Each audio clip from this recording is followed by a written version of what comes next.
বাংলাদেশের মতো চুরার দেশ কোনো কোনো জায়গাত না। একটা বৈঠক হইতেছে, হ্যাঁ, মূলত বৈঠকটা হইলো যে কার দেশ কি বেশি কেডা কারে ফসাই তারে, হ্যাঁ হ্যাঁ, কারে কিরম ফসান যা। ফার্স্ট দেশ হইলো আপনার বাংলাদেশ, ইন্ডিয়া, পাকিস্তান, সৌদি আরব আর হইলো সাউথ আফ্রিকা, বুঝছেন? পরে শ্রীলঙ্কা সর্বপ্রথম খার হয়েছে সৌদি আরব। তো আমার দেশও যে পরিমাণ খাবার আছে বাংলাদেশ এটি চোখকেই দেখছে না। সবার কথা হইলো বাংলাদেশে হোসেন, সৌদি তো এই কথা কইছে। পরে কইতেছে ইন্ডিয়া, তো আমার দেশও যে পানি আছে, যদি এই পানি ছাইরা দেয় বাংলাদেশ ডুবিয়া যাইব।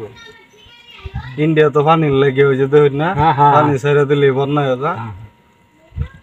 পরে কইতেছে কিন্তু বাংলাদেশের পরে কইতেছে সাউথ আফ্রিকা, আমার দেশও যে বড় বড় জঙ্গল, এই জঙ্গল বাংলাদেশে খুঁজে পাওয়া যেত না। ওখানে আইব পাকিস্তান, ওটাই বাংলাদেশের। পাকিস্তান কইতেছে আমার দেশও যে পতাকা আছে, যে বড় পতাকা আছে, বাংলাদেশও ছাড়লে বাংলাদেশ ঘুরালাম যাবে। ওহন সবার লাস্টে বাংলাদেশে কি আছে, কি করবে?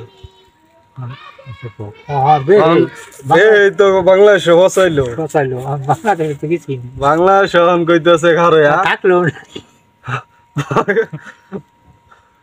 বাংলাদেশ কইতেছে আমার দেশে যে পরিমাণ কুত্তা আছে, এই কুত্তা সৌদি আরবের খাওন খায়া আফ্রিকার জঙ্গল আজ্ঞা, ইন্ডিয়ার পানিটা হচ্ছে, পাকিস্তানের পতাকাটা ফুটছে, ফেলাই দেবে।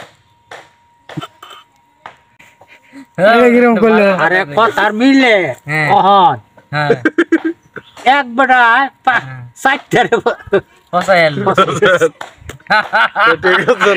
ঠিক আছে না কথা কথা তুমি কুত্তা আরো আজ্ঞা বুড়িয়াল বড়িয়াল ভারতের উচ্চা পানি শেষ করে দেব না এইরকম বইটা করলে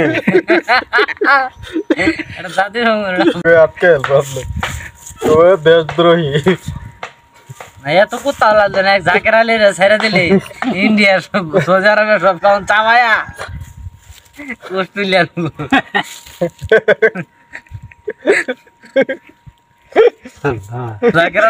এখন কি কথা ঠিক আছে না? এত তো আমরা খুশি নাকি সবাই অপমান করে দিছি। ওই যে বাংলাদেশের মানুষ অতি চালাক, এর লিখিয়া সব পুড়ে গেছে। পাহাড় জঙ্গল নদী নালা যাচ্ছে পানি সব সাফ করে দিছে। এই হোসেনের হাসের কথা কি সুন্দর করে পয়েন্ট মিলেছে।